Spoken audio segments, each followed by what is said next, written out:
I love when it snows at Wildwood Nature School because I feel like the curriculum just kind of writes itself and everything is joyful. Snow is magical and fun, and we can learn so much being out in it.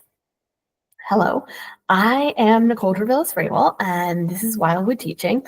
And today I am going to give you some of my best ideas for using snow, whether you are outside in it or taking it inside, to learn pretty much anything across the preschool curriculum.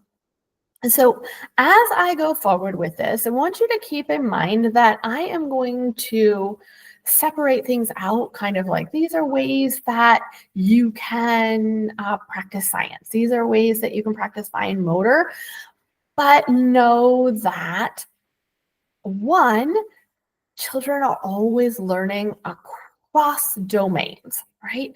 So anything that they're doing, they're not thinking, right, this is now I'm doing patterns or now I'm doing writing. They are just thinking this is a fun activity. This is interesting. This is challenging.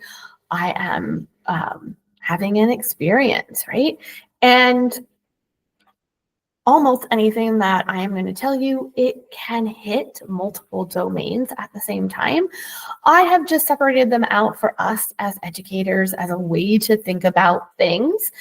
Don't worry if you see an activity that I do and that I say it's science and you feel like it's more math or like it could be a fine motor activity as well. That is great. So I remember one of my biggest revelations was when I realized that this blanket of snow could be thought of as a giant sandbox, and that pretty much anything that children do with sand, they can also do with snow. So keep that in mind as I'm going to talk about first some gross motor activities that you could do with the snow. One of our favorites is to bring out those giant Tonka trucks and just practice pushing and pulling, right?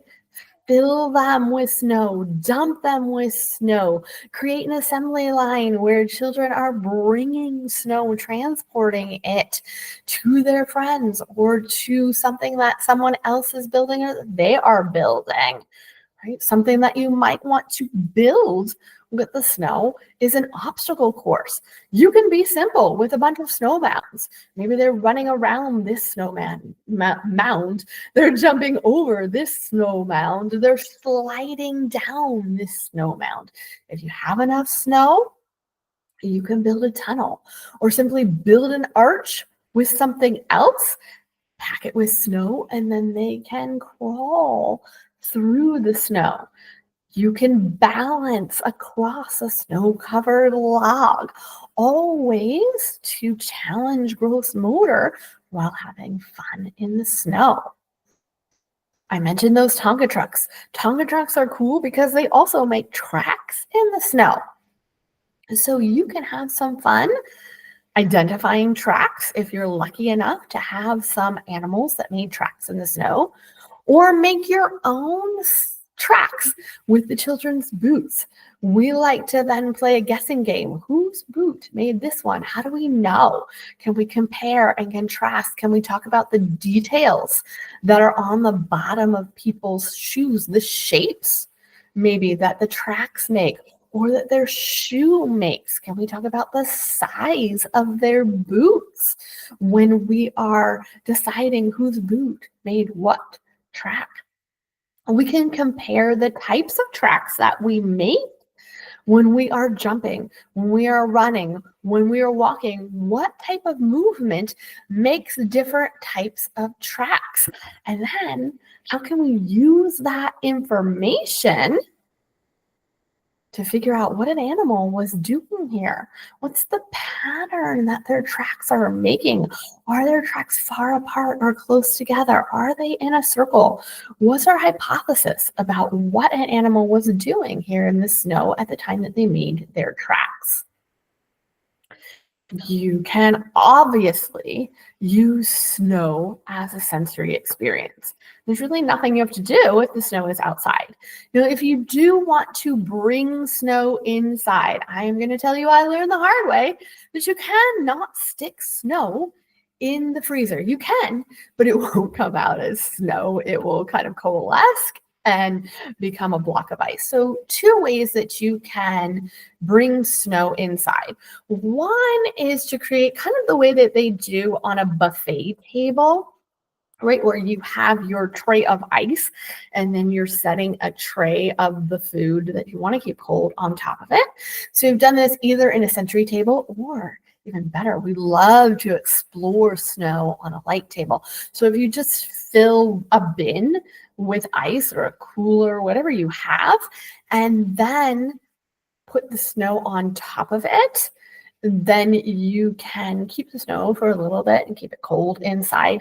You can also create kind of a facsimile of snow just by using baking soda and slowly adding water until it's the consistency that you like for mimicking snow and for what you plan to do with the snow, right? Are you going to pack it? Are you going to draw in it? And I would even have the children help with this stuff, right? Let's count how much water we need to add to the baking soda to make it the consistency that we want for what we want to do with it, right? All right, so math.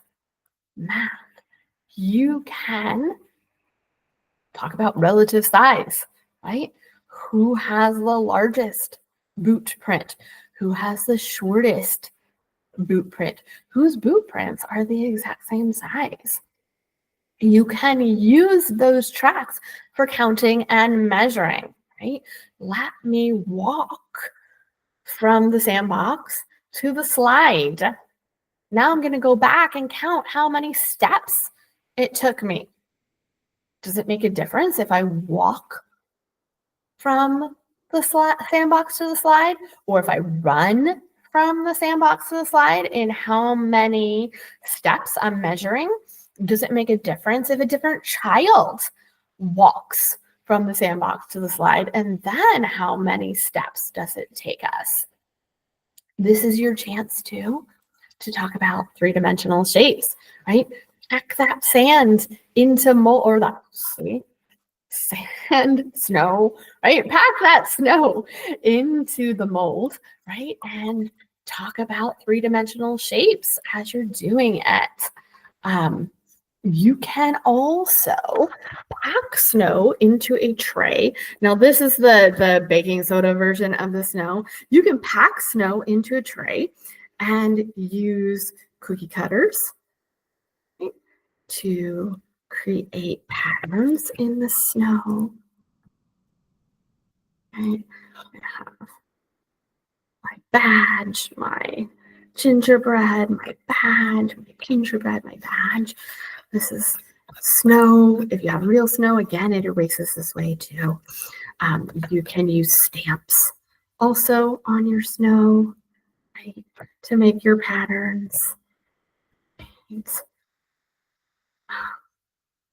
And you can see too, that might be an overlap with literacy. If you happen to have letter stamps that I have, you can make that a strict art project, right? Putting your stamps or your cookie cutters in designs. You can spray your snow with spray paints.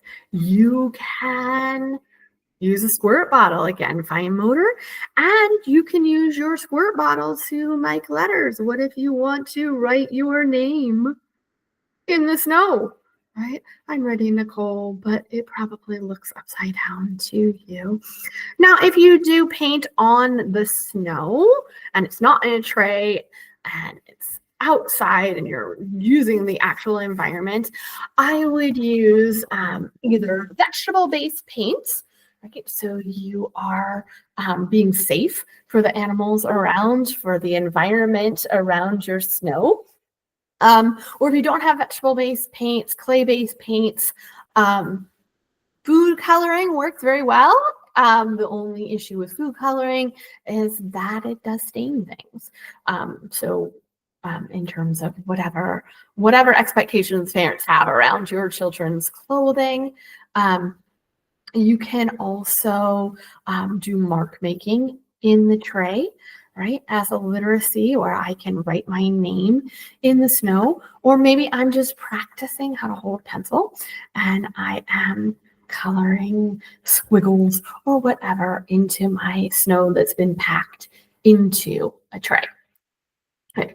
So if this whet your appetite for ways that we can use snow for learning in preschool, then I encourage you to sign up for my live workshop that I will be doing on Wednesday, January 22nd on winter steam.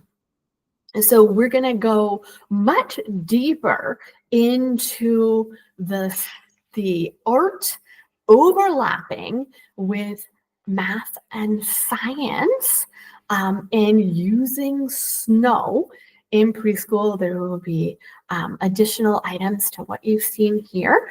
And the idea is to give you a whole set of tools for embracing that winter weather. Right? We're going to talk about snow. We're going to talk about ice. We're going to talk about wind. We are going to talk about rain if you happen to be like I am in the Pacific Northwest, where most of what you get in the winter is rain. Ways that you can use the weather as a loose part for art that also overlaps with math and science in preschool. So there'll be a little card that pops up right here above my head where you can sign up for the webinar. You can also click on the link that is below this video. I do encourage you to show up live if you can. I will record it for your later viewing pleasure. So please do join me for the webinar, and then also join me here next week when I will be talking about some of my favorite snowy picture books that you might want to pair with some of these snow activities that we talked about today.